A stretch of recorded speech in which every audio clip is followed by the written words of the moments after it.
नमस्कार बच्चों, मैं ऋषि कुमार झा सिग्मा गुरुकुल के विजय बैच में आज फिर से स्वागत करता हूं आपका। एसएससी जीडी और एनटीपीसी के लिए हम लोग सप्ताह में 6 क्लासेज जीएस, मैथ्स और रीजनिंग क्रमानुसार पर डे 10 से 11 के बीच आप लोगों को 20 क्वेश्चन की चर्चा करता हूं। लेकिन ये नाम के लिए 20 क्वेश्चन है, कम से कम 100 क्वेश्चन की चर्चा हो जाती है। तो आज इसी कड़ी में फिर से हम चलते हैं जीएस के मोस्ट इंपोर्टेंट क्वेश्चन की चर्चा। पहला क्वेश्चन है, सरकार के संसदीय स्वरूप को डैश मॉडल भी कहा जाता है। Option A theocracy, Westminster, plutocracy and communist. ये क्वेश्चन इससे पहले भी जो सेट आए हुए थे चौथे पेपर में, उसमें भी ये क्वेश्चन आया हुआ था, सेम क्वेश्चन था। और ये question very very important question है, ये कई बार पेपर में आ चुके हैं। तो इसका आंसर थियोक्रेसी है। और ये क्वेश्चन एसएससी एनटीपीसी 2019 में भी आ चुका है और ये क्वेश्चन एसएससी एनटीपीसी दोनों में 2016 और 2018 में क्रमशः आ चुके हैं। इस क्वेश्चन पर खास निगाह रखेंगे। दूसरा क्वेश्चन है, क्षेत्रफल की दृष्टि से भारत का सबसे छोटा केंद्र शासित प्रदेश कौन सा है? Which is the smallest union territory of India area wise. वैसे तो ये क्षेत्र केंद्र शासित प्रदेश नहीं देकर कई बार राज्य देता है। अगर आपसे पूछा जाता कि सबसे छोटा राज्य कौन सा, तो सबसे छोटा राज्य एरिया में गोवा है, जबकि केंद्र शासित प्रदेश यूनियन टेरिटरी में सबसे छोटा केंद्र शासित प्रदेश लक्षद्वीप है। ये लक्षद्वीप केरल के पास पड़ता है। और अगर पूछा जाता कि भारत के किस केंद्र शासित प्रदेश की साक्षरता दर सबसे ज़्यादा है, तो लिटरेसी रेट के मामले में लक्षद्वीप सबसे ऊपर है, लेकिन एरिया के मामले में लक्षद्वीप सबसे छोटा केंद्र शासित प्रदेश है। और अगर पूछा जाता भारत का सबसे बड़ा केंद्र शासित प्रदेश कौन सा है, तो सबसे बड़ा केंद्र शासित प्रदेश जम्मू कश्मीर के 2019 में 2 पार्ट कर दिए गए, उन्हें 2 यूटी का दर्जा दिया गया। तो जम्मू कश्मीर का एक पार्ट जो कि जहां विधानसभा की व्यवस्था कर दी गई और एक पार्ट जहां विधानसभा नहीं, सीधे तौर पर प्रशासक के माध्यम से उसे कंट्रोल किया जाएगा। तो वो जगह है जो कि बिल्कुल क्षेत्रफल के हिसाब से भारत के कई राज्यों से ऊपर है। आपको मैं 2 सेकंड का समय देता हूं, आप इसका आंसर दें।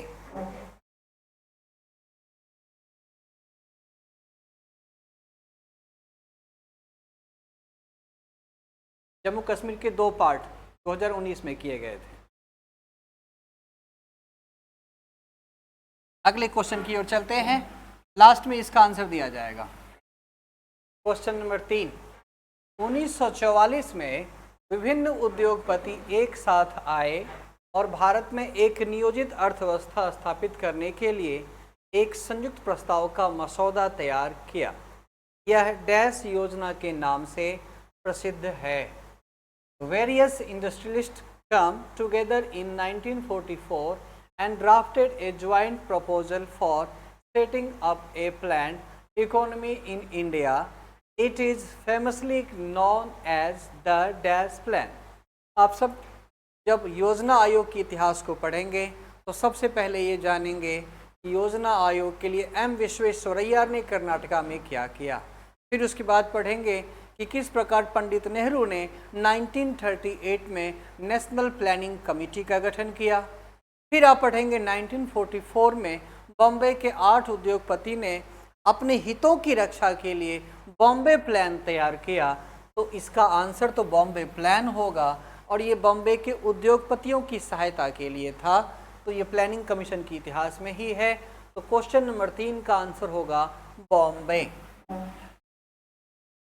Question number 4, people involve in dash sector process the primary materials and convert them into finished goods.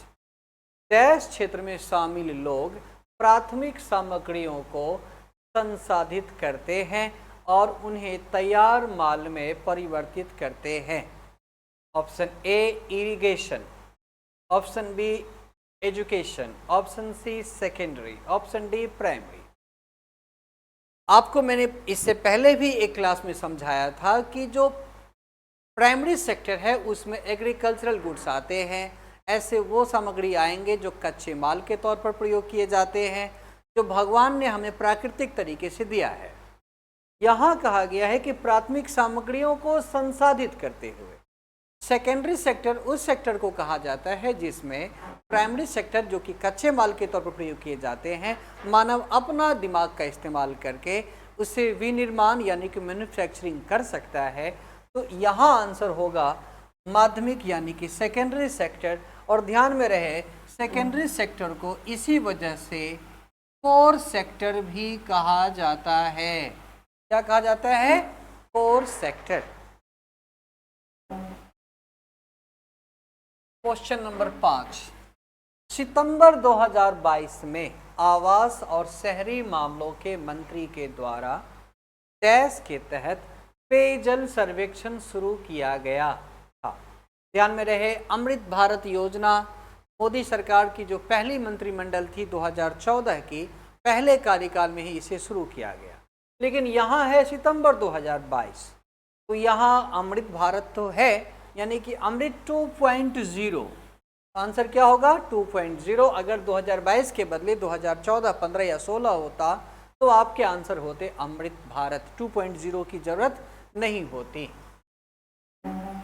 बाकी ऑप्शन में देखें, नमामि गंगे, गंगा नदी को साफ करने के लिए है। जल शक्ति, यह हाइड्रो इलेक्ट्रिसिटी को बढ़ाने के लिए है।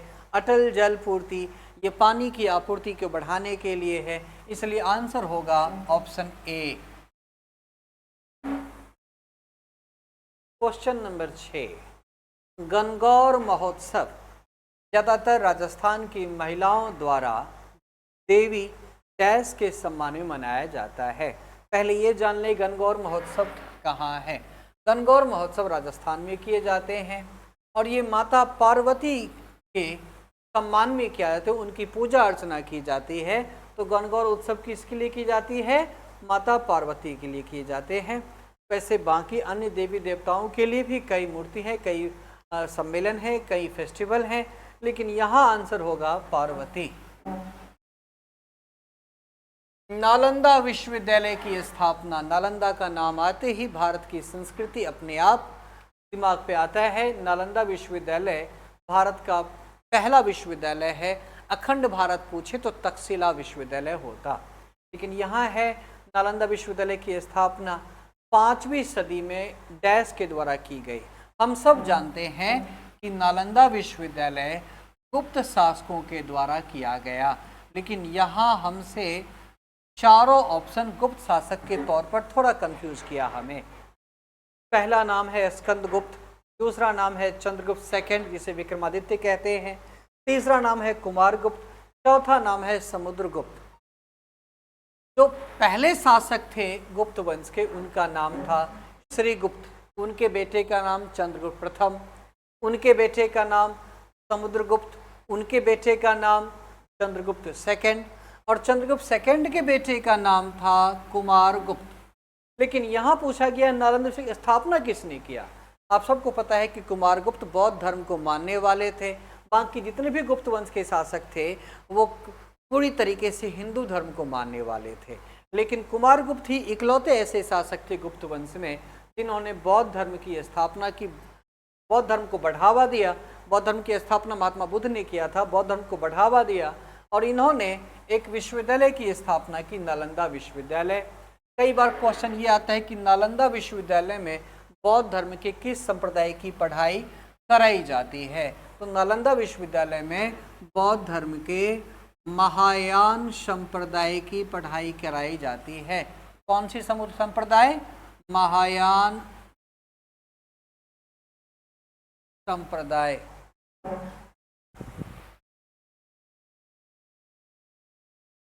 क्वेश्चन नंबर 8 कहता है खेलो इंडिया यूथ गेम्स 2020 संस्करण का मेजबान और विजेता राज्य। खेलो इंडिया यूथ गेम्स 2020 में किस राज्य में ने इस मैच का आयोजन करवाया, इस खिताब का आयोजन करवाया और विजेता कौन रहे? विजेता ध्यान में रहे, उसे माना जाता है इस प्रकार के गेम्स में जिसके पास गोल्ड मेडल ज़्यादा है। मेडल कंप्लीट टैली नहीं करना है कि ग्रॉस कितना मेडल प्राप्त किया, जिसने ज़्यादा गोल्ड मेडल प्राप्त किया वही सबसे बड़ा विजेता होगा। तो उस एंगल से असम में ये मैच किया गया और महाराष्ट्र सबसे बड़ा विजेता था। लेकिन इस प्रकार के गेम्स प्रत्येक वर्ष किए जाते हैं। तो खेलो इंडिया यूथ गेम्स 2023 ये भी याद कर लें। तो 2023 का जो खेलो इंडिया यूथ गेम्स है वो 2023 में ना होकर 2024 में करवाया गया। ये जनवरी के महीने में करवाया गया और इस मैच का आयोजन जो करवाया गया था ये तमिलनाडु में करवाया गया। और स्वाभाविक तौर पे जिस राज्य में इस मैच का आयोजन होगा तो उसका प्रभाव, क्योंकि स्थानीय दर्शक होते हैं, लोकल पब्लिक होते हैं, तो थोड़ा सा मनोबल ऊपर रहता है। लेकिन फिर भी वो सेकंड रैंकर्स थे, पहले नहीं थे। तमिलनाडु में जो मैच का आयोजन किया गया तो उसमें महाराष्ट्र ने सबसे ज़्यादा पदक जीता, यानी कि गोल्ड मेडल में सबसे ऊपर महाराष्ट्र। और मैच का आयोजन कहाँ करवाया गया? तमिलनाडु में। और ध्यान में रहे तमिलनाडु सेकंड नंबर पे था। और यहाँ भी जो मैच का आयोजन हुआ था असम और महाराष्ट्र, मतलब असम में, तो वहाँ भी महाराष्ट्र फर्स्ट पे और तमिलनाडु सेकंड पे था। और जो 2023 का लेटेस्ट अपडेट है खेलो इंडिया यूथ गेम्स का, ये मैच का आयोजन तमिलनाडु में हुआ और सबसे ज़्यादा पदक जीतने वाले महाराष्ट्र थे। तो विजेता 20 वाले में भी महाराष्ट्र और 23 वाले में भी Maharashtra.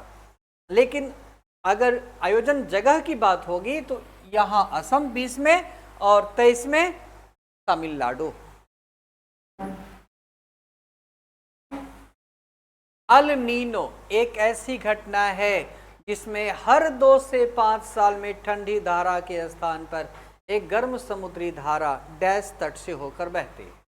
El Nino is a phenomenon in which a warm ocean current that flow past the dash coast in place of the cold current every 2 to 5 years।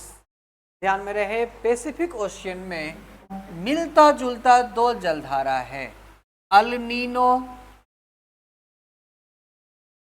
और दूसरा है ला नीनो। यहाँ हमसे अल नीनो नहीं पूछ के ला नीनो नहीं पूछ के अल नीनो पूछा है, लेकिन दोनों को जान ले। दोनों का संबंध पैसिफिक ओशियन से है, प्रशांत महासागर से है।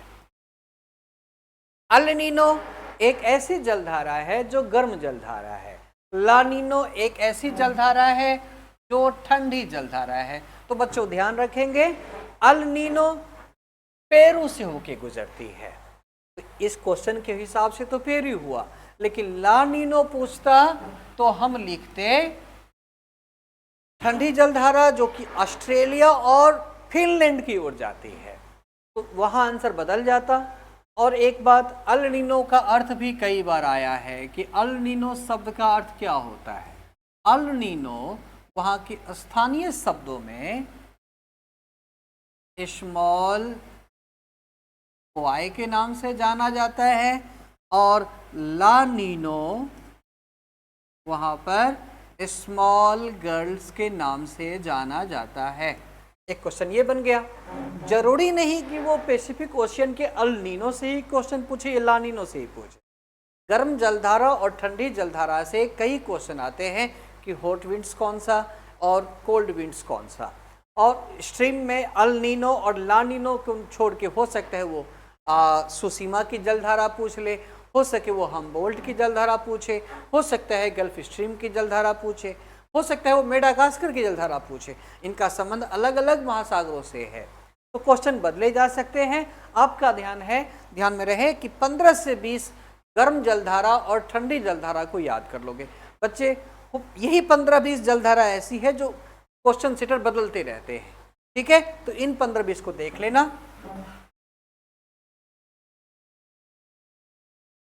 डैश लोगों का एक समूह है जो चुनाव लड़ने और सरकार में सत्ता हासिल करने के लिए एक साथ आते हैं। जो पहला ऑप्शन है जुडिशियरी, ये न्याय तंत्र है। न्याय तंत्र का संबंध सत्ता हासिल करना कभी नहीं हो सकता।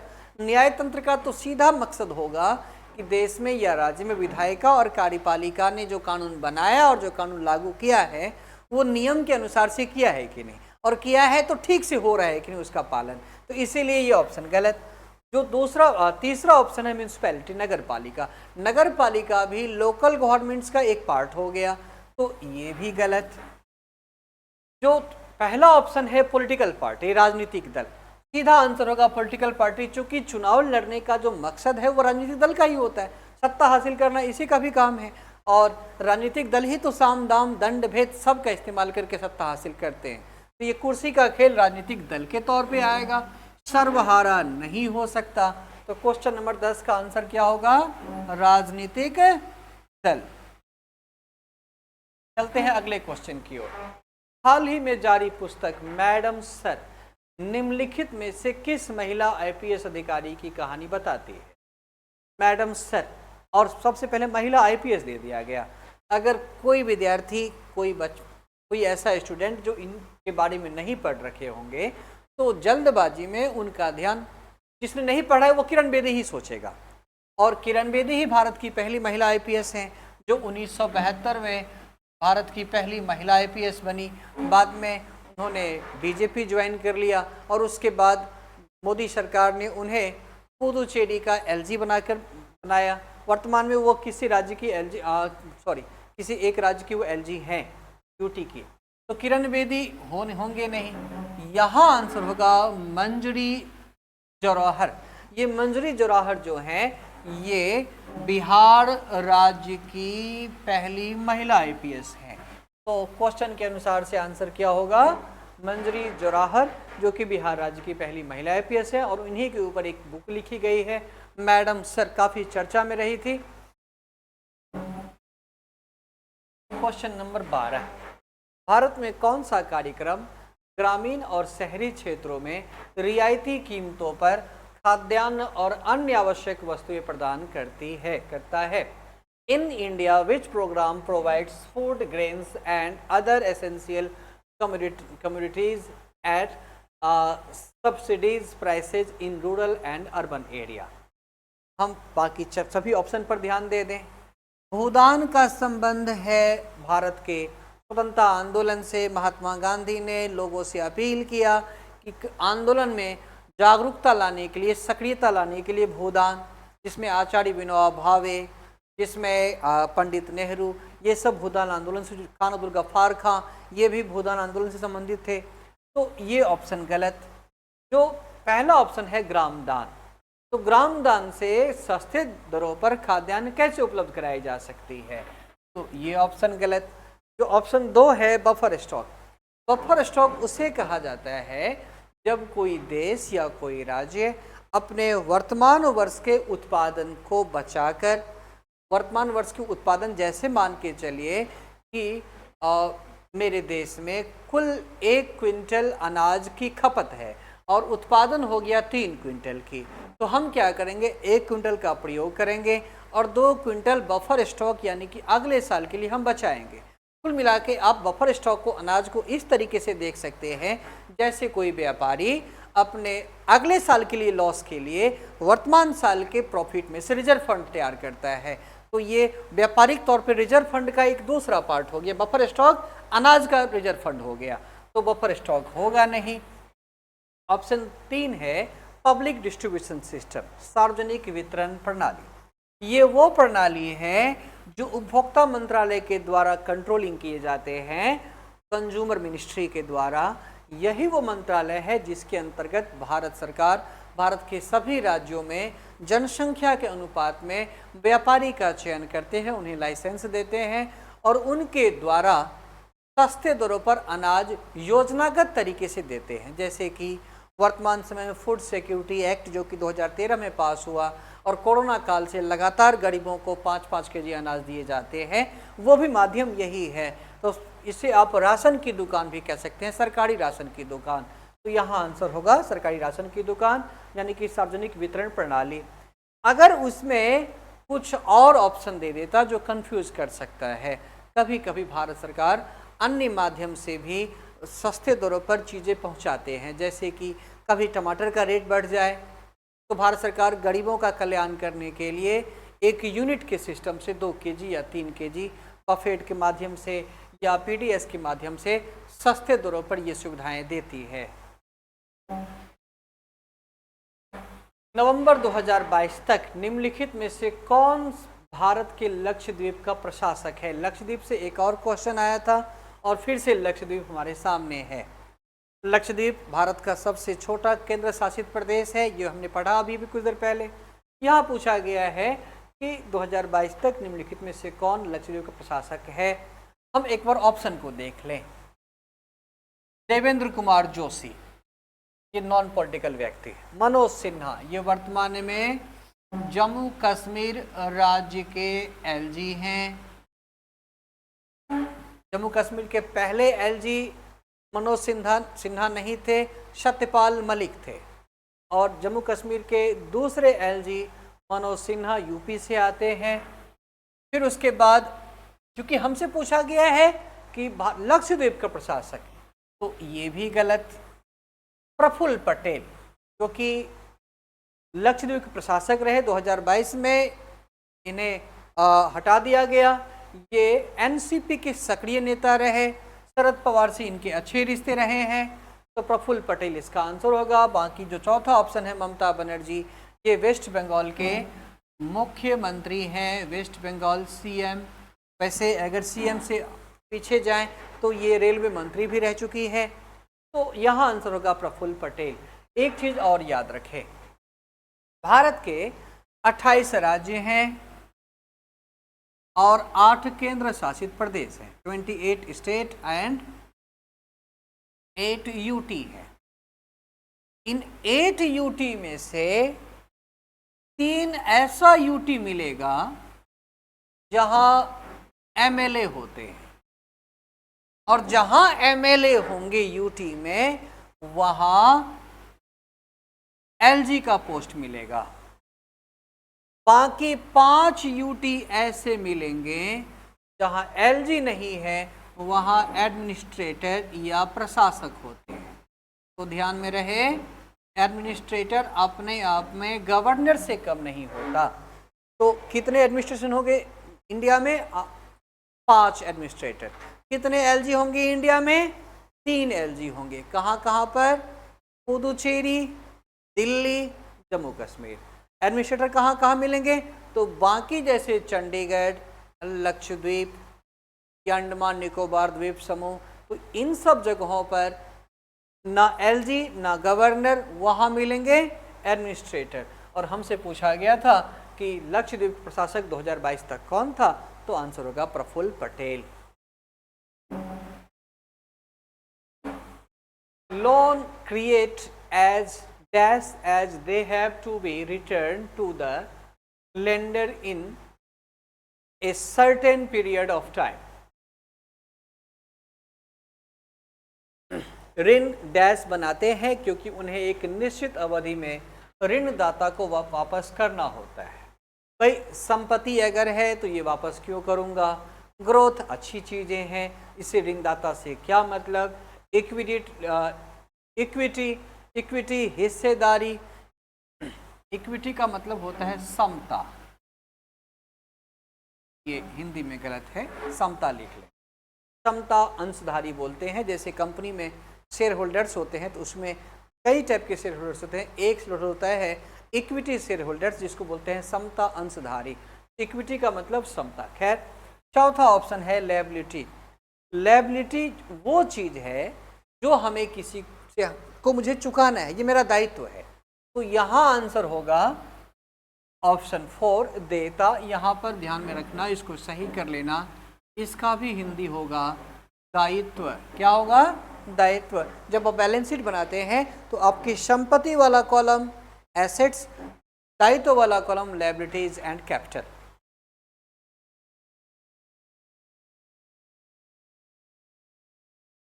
निम्नलिखित में से किसे दिल्ली सरकार द्वारा परिषद सम्मान प्राप्त हुआ? दिल्ली सरकार के द्वारा जो काउंसिल अवार्ड है ये मिला था शोभना नारायण, काफी चर्चा में थी, तो आंसर होगा शोभना नारायण। 1905 में बंगाल के विभाजन के लिए अंग्रेजों द्वारा प्रस्तुत मुख्य तर्क निम्नलिखित में से कौन सा था? आप सबको पता है भारत के इतिहास में 1905 का वो दौर था जहां से लॉर्ड कर्जन की वो गलती उन्होंने अपने हिसाब से ठीक किया था, लेकिन उनकी ये गलती उनके लिए ही मुसीबत बन गई। उन्होंने ये सोचा कि बंगाल को बांट देते हैं धर्म के आधार पर, ईस्ट बंगाल और वेस्ट बंगाल, और हुआ उल्टा। लोगों में गहरा आक्रोश, जगह जगह आंदोलन बढ़ गए। आप सबको पता है कि बंगाल विभाजन के बाद आंदोलन की गति तीव्र हो गई थी।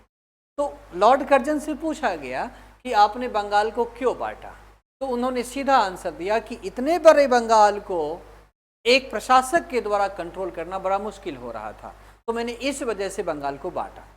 तो यहाँ वही क्वेश्चन पूछा गया है कि 1905 में बंगाल के विभाजन के लिए अंग्रेजों द्वारा प्रस्तुत मुख्य तर्क निम्नलिखित में से कौन सा था? तो वो तर्क क्या था? व्यापार का विकास करना उनका तर्क नहीं। तर्क उनका कैसा था? उनका तर्क था प्रशासन। मन में कुछ और रिपोर्ट उन्होंने कुछ और दिया। तो इसका आंसर शैक्षिक सुधार भी नहीं हो सकता, धार्मिक सद्भाव भी नहीं हो सकता। इसका आंसर होगा प्रशासनिक सुविधा, administrative convenience.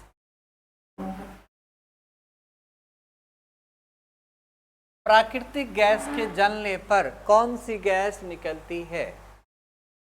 Carbon dioxide, hydrogen, hydrogen sulphide, ozone. Ozone कोई गैस नहीं है। ओजोन परत को नुकसान पहुंचता है सीएफसी से। यहाँ आंसर होगा नेचुरल गैस के जलने पर which gas is released on burning of natural gas. तो इसका आंसर होगा कार्बन डाइऑक्साइड, काफी नुकसानदेह है।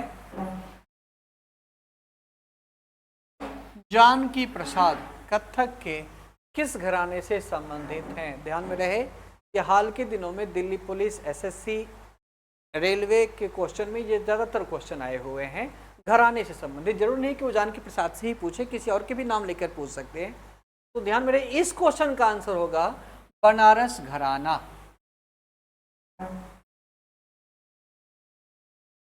फूड गाइड पिरामिड के शीर्ष पर, पिरामिड का मतलब शीर्ष पर क्या आता है? ऑप्शन ए अनाज के दाने, cereal grains. Option B fats and sugars. Option 3 fruits and vegetables. Option D pulses and legumes, दालें और फलियां। एक बार मैं इस पिरामिड को दिखा दूं। सबसे ऊपर है fat, oil, salt and sugar, ये आपके सोर्सेज हैं। उसके बाद इस तरफ meat, fish, egg and alternatives को दिखाया, यहाँ मिल्क एंड अल्टरनेटिव। ध्यान में रहे इसका जो पहला पिरामिड का शीर्ष पे, जैसे किसी पर्वत की शीर्ष वाली बात, तो fat, oil, salt and sugar ये सोर्सेज हैं उनके। तो इसका आंसर क्या होगा? इसका आंसर होगा वसा और शर्करा। संभव हो तो इसका स्क्रीनशॉट लें, इसे देख लें। Meat, fish, egg and alternative. वैसे इन सब चीज़ का पीडीएफ भी है हमारे यूट्यूब के प्लेटफॉर्म पर, उसको भी आप देख लेंगे कि इससे पहले जो नए नए जुड़े हैं इस क्लास में, वो प्रीवियस के 5 पीडीएफ या जितने भी क्लासेज हो गई हैं सभी सब्जेक्ट के, वो एक बार पीडीएफ बनाकर देख लें। क्योंकि मिस एक भी सेट को ना करना, क्योंकि एक एक सेट में कम से कम 100 क्वेश्चन की चर्चा हुई है। नाम के लिए 20 हैं, लेकिन क्वेश्चन एक, चर्चा अनेक, तो सभी क्वेश्चन पर ध्यान रखना है। निम्नलिखित में से कौन सा सही सुमेलित नहीं है? आपको देखना है कि ये जो 4 ऑप्शन हैं उसमें कौन सा विंटर ओलंपिक गेम्स का सही वर्ष नहीं है, सही जगह नहीं है। पहला है 2022 विंटर ओलंपिक गेम्स बीजिंग, जी सही है, ये बीजिंग में ही हुआ था, 2022 में ही हुआ था। दूसरा है 2010 विंटर ओलंपिक गेम्स लंदन। तीसरा है 2014 विंटर ओलंपिक गेम्स सोची 2014। चौथा है 2018 विंटर ओलंपिक गेम्स प्योंगचांग, ये भी सही है, वर्ष भी सही है। जो दूसरा ऑप्शन है 2010 विंटर ओलंपिक गेम्स लंदन 2010, तो यही गलत है। मतलब यहाँ गेम्स नहीं हुए थे, वर्ष सही है 2010, लेकिन लोकेशन ये नहीं है, यहाँ ये मैच का आयोजन नहीं करवाया गया। ध्यान में रहे ओलंपिक गेम्स, पहला ओलंपिक गेम्स 1896 में हुए आधुनिक ओलंपिक गेम्स एथेंस में हुआ था, ग्रीस की राजधानी, हिंदी में यूनान की राजधानी में हुआ था। वर्ष आप रैंकिंग वाइज याद रखेंगे। और एक बात और ध्यान रहे कि ओलंपिक दो प्रकार के होते हैं, एक विंटर ओलंपिक और एक होता है ग्रीष्मकालीन, शीतकालीन और ग्रीष्मकालीन। यहाँ शीतकालीन, कई बार वो ग्रीष्मकालीन के भी क्वेश्चन पूछ लेते। तो इस तरह हमने लगभग 20 क्वेश्चन की चर्चा तो किया, लेकिन चर्चाएं लगभग 100 क्वेश्चन की कर लिया हमने। और एक एक चर्चा को भी लिखेंगे, जो हम साइड में जो अलग से टाइप करके लिखते हैं उस पर ज़्यादा फोकस करना, चूँकि वो सारे क्वेश्चन आए हुए होते हैं, इसीलिए मैं चर्चा कर देता हूँ, तो उसे मत भूलना। यूट्यूब पर,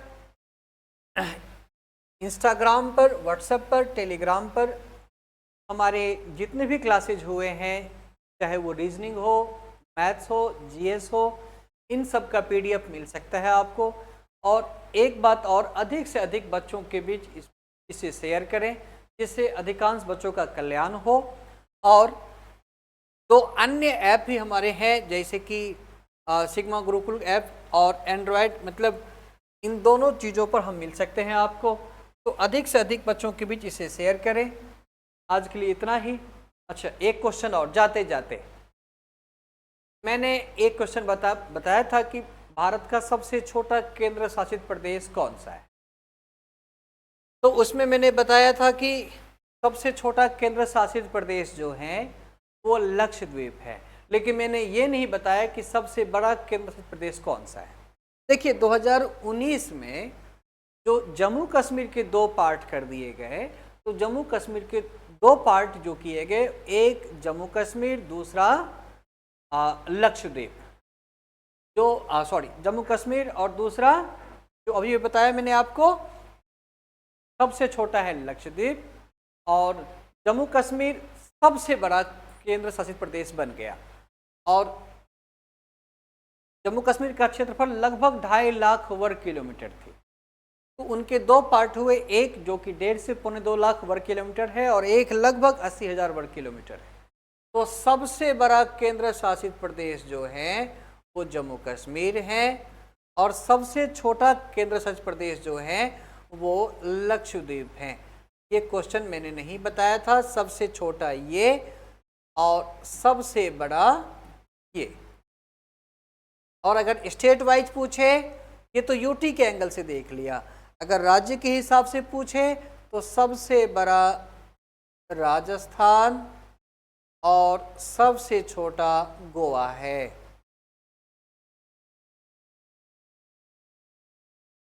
अभी तक जितने भी क्लासेज हुए हैं उसे मिस मत करना, उसे बार बार रिपीट करते रहना। ठीक है, आज के लिए इतना ही। जय हिंद, जय भारत।